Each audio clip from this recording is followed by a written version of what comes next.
Remember learning a new language? I mean, really learning it, not just swiping left on some app, Right. cracking open a textbook, Yeah. Yeah. Maybe even like, what was it? Traveling to a new country. Yeah. Fumbling through conversations with real people.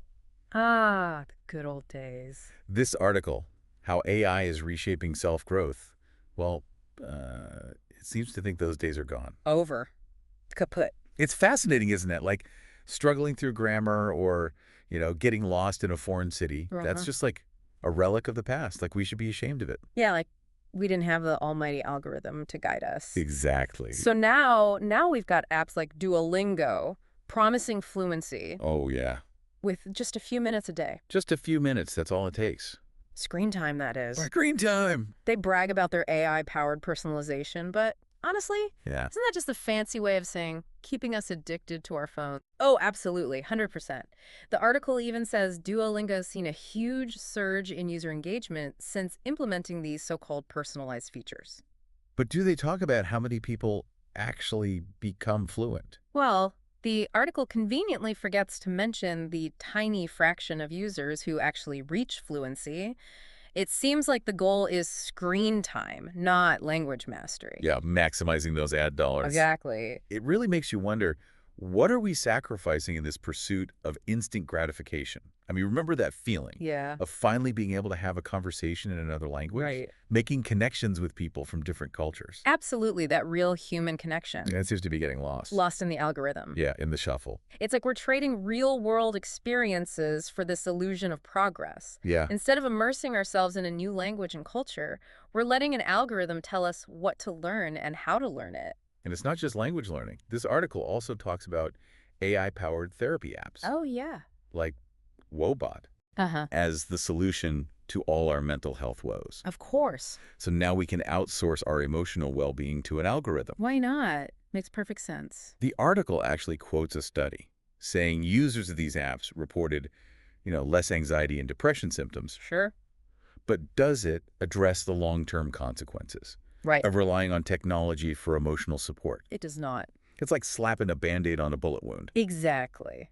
Sure, a chatbot might offer some temporary relief, but can it replace human connection? Right. Empathy. Remember when you used to actually talk to a friend? Yeah. Or family member when you were feeling down? Oh, yeah. Back in the dark ages. Now it's all about venting to a virtual therapist. To an algorithm. And what happens when, that virtual therapist glitches? Right. Or the server goes down? Are we supposed to just sit there? Just wait. Patiently waiting for our digital therapist to come back online? The article doesn't seem to care about those questions. They claim these apps are making mental health care more accessible. More accessible, but at what cost? Right. Are we really better off isolating ourselves with technology instead of, actually seeking out genuine human connection? It's almost laughable. It's disturbing, really. This whole idea that technology can solve all our problems, that we can outsource our mental and emotional resilience to an algorithm, it's a recipe for disaster. Speaking of outsourcing, let's talk about productivity. The article praises virtual assistants like Google Assistant, streamlining our lives, making us more efficient. But are we really any more productive? Or are we just more tethered to our devices? Well, the article highlights how these assistants can, schedule appointments, send emails, even order groceries. Oh, wow. With just a voice command. Incredible. But it conveniently forgets to mention that we're becoming increasingly dependent on these tools for even the simplest tasks. It's like we've forgotten how to function without a digital crutch. Exactly. Remember when you could remember a grocery list? Oh. Without asking your smart speaker? Right. Or like make a doctor's appointment without relying on a virtual assistant. Those skills are fading fast. And for what? For the convenience of an algorithm managing our lives. It's like the illusion of efficiency. Exactly. Just like with language learning. Trading our autonomy, our self-reliance for the convenience of a digital butler. And let's not forget the constant notifications, the reminders. It's like we can never disconnect. Never focus. On what's important. Remember when you could just leave the house without your phone? Yeah. And not feel like you were missing a limb? Those are the days. Now it's like we're in this perpetual state of digital distraction. And they tell us this is progress. It's exhausting.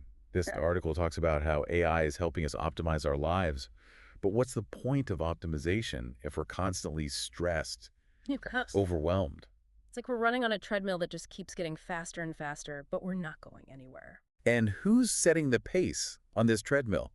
The same tech companies that profit from our dependence on these technologies. It's a vicious cycle. And it's not just about personal productivity either. Right. This article also mentions AI in the workplace. Of course. Apparently, we can expect even more AI-driven wellness programs in the future. Oh, fantastic. More ways to monitor and control workers. The article cites a survey saying a growing number of companies are implementing these programs.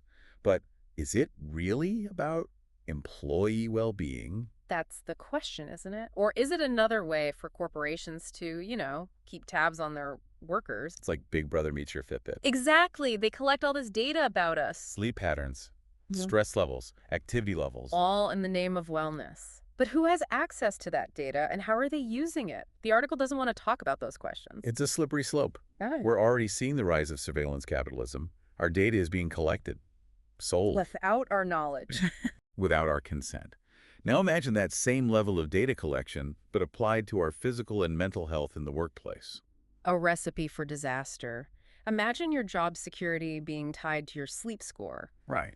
Or your stress levels flagged as, liability. Yeah, like, uh-oh, you're stressed. Better watch out. Exactly. It's like something out of a dystopian novel. So where does personal growth fit into all this? Huh. Is AI really helping us become better versions of ourselves? Right. Or is it molding us into more compliant, More predictable. more manageable employees? That's the question we should be asking. Is this technology really empowering us? Or is it subtly eroding our individuality, our autonomy? And what about the values and traditions that have shaped our society for generations? Are we just going to abandon those Yeah. in favor of a digitally optimized existence? It's a dangerous path we're on. This obsession with efficiency, with optimization, it's leading us away from what it means to be human. This article claims AI is the key to a brighter future.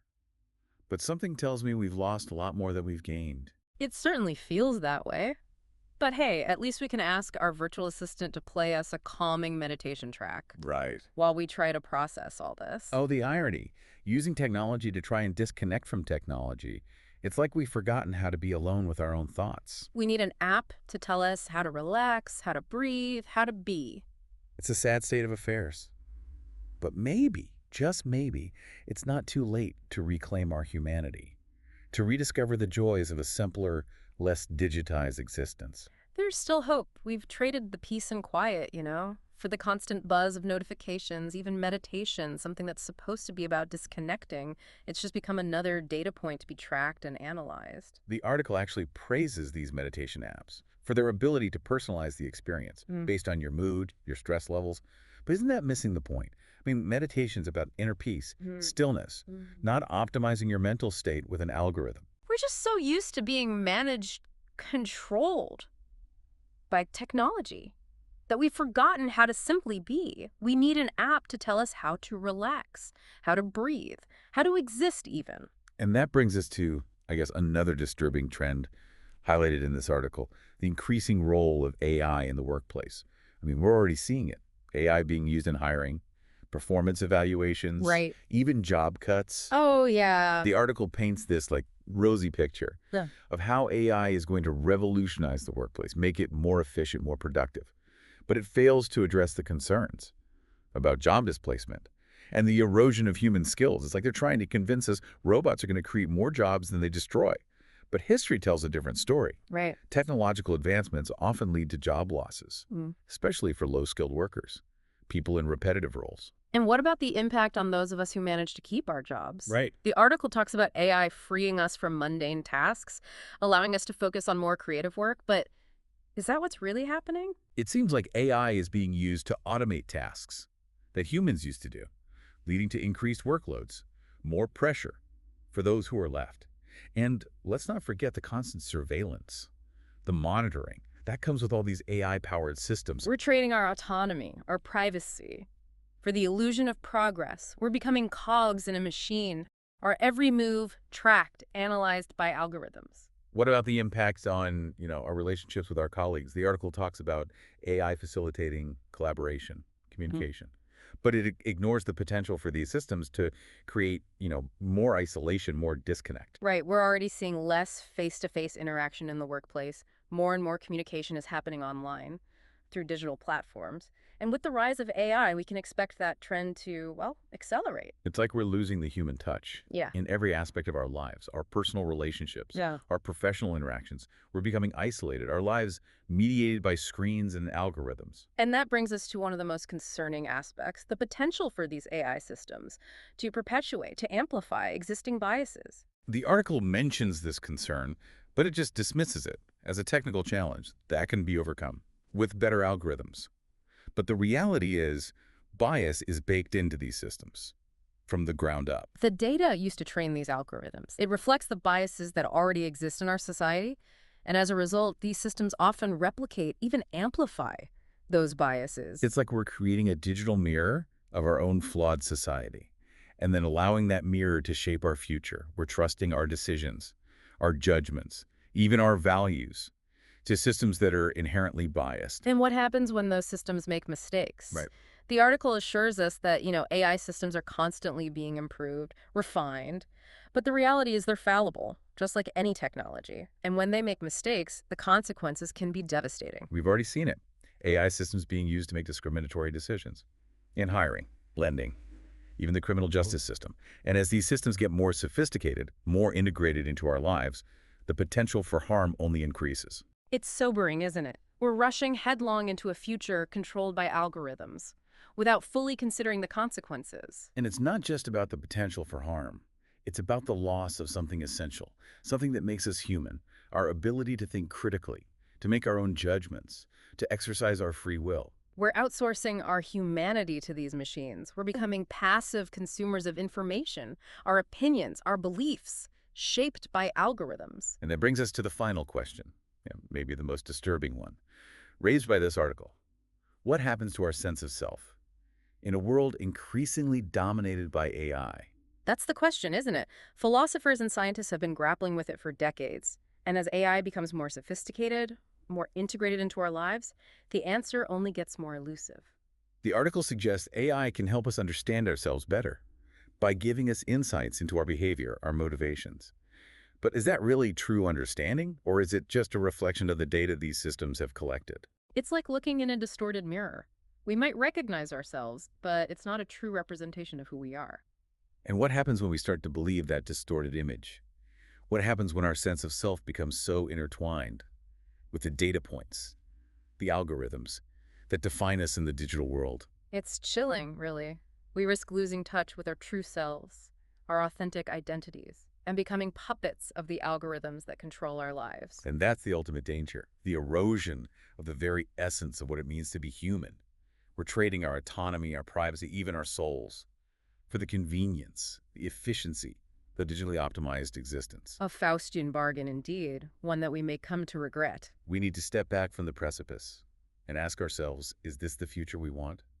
Or is it time to reclaim our humanity, to reconnect with the values, the traditions that have sustained us for generations, and chart a new course for the future of our species? The choice is ours, but we have to choose wisely. The stakes have never been higher. Feels like we're at a crossroads, doesn't it? Yeah. Facing a future that's, well, exciting and terrifying all at the same time. Mm-hmm. On one hand, you've got this incredible technology, this potential maybe to solve some of humanity's biggest challenges. But on the other, Yeah. this creeping sense of unease, this fear that we're losing something really important along the way. It's the classic dilemma of progress. Yeah. Always pushing forward, but often at the expense of the things that make us human. This article talks about AI ushering in a new era of personal growth, self-improvement, Mm-hmm. but I'm not sure that's the kind of growth I'm interested in. Right, it's more about conforming to algorithms than, cultivating true individuality. It's like we're being molded into these ideal consumers. Exactly. Our desires, our aspirations, all shaped by the data we generate. And the more we rely on these systems, the less we trust our own instincts, our own judgment. Absolutely. Remember when self-reliance was actually a good thing? Yeah. Like figuring things out for yourself, overcoming challenges, learning from your mistakes. That's how you build character. Right. Now it seems like we're supposed to outsource every single aspect of our lives to algorithms, Just let the machines handle it. The article even suggests AI can help us make better decisions, choose the right career path, Oh, sure. find the perfect partner. Why not? Like, we're incapable of navigating life's complexities without a digital overlord guiding us. It's almost funny, isn't it? This idea that an algorithm can know us better than we know ourselves. Unlock the secrets to happiness and fulfillment. All while collecting our data. And selling us more stuff. But the real danger here is the shift in our values. We're becoming so reliant on external validation, on metrics, algorithms. To tell us if we're successful, if we're happy. If we're even worthy. It's a hollow victory. This pursuit of a digitally fabricated sense of self. We're losing sight of the things that truly matter. Genuine connection, meaningful experiences, the simple joys of being human. So what do? Are we just like doomed to become slaves to the algorithm, our lives dictated by lines of code and data points? I don't want to believe that. I don't think we are. The future isn't set in stone. We still have a choice. We can choose to resist this march towards, a completely automated existence. We can choose human connection over digital efficiency. Critical thinking over blind obedience to algorithms. It starts with awareness. We need to be critical of the messages we're being bombarded with. Question the motives of the people pushing these technologies. Right. Progress isn't always about the newest gadget. Sometimes it's about holding on to the values, the traditions that have stood the test of time. And it's about taking back our agency, our right to think for ourselves, make our own decisions, define our own destinies. We are not data points to be analyzed and optimized. We are human beings. With all our flaws. Our complexities. Our contradictions. And that's something worth celebrating, worth fighting for. Absolutely. It's time to disconnect from the digital noise and reconnect with the real world. With each other. With ourselves. Rediscover the beauty of imperfection, the joy of spontaneity, the power of human connection. Because in the end, that's what truly matters. That's what makes life worth living. Let's forget that.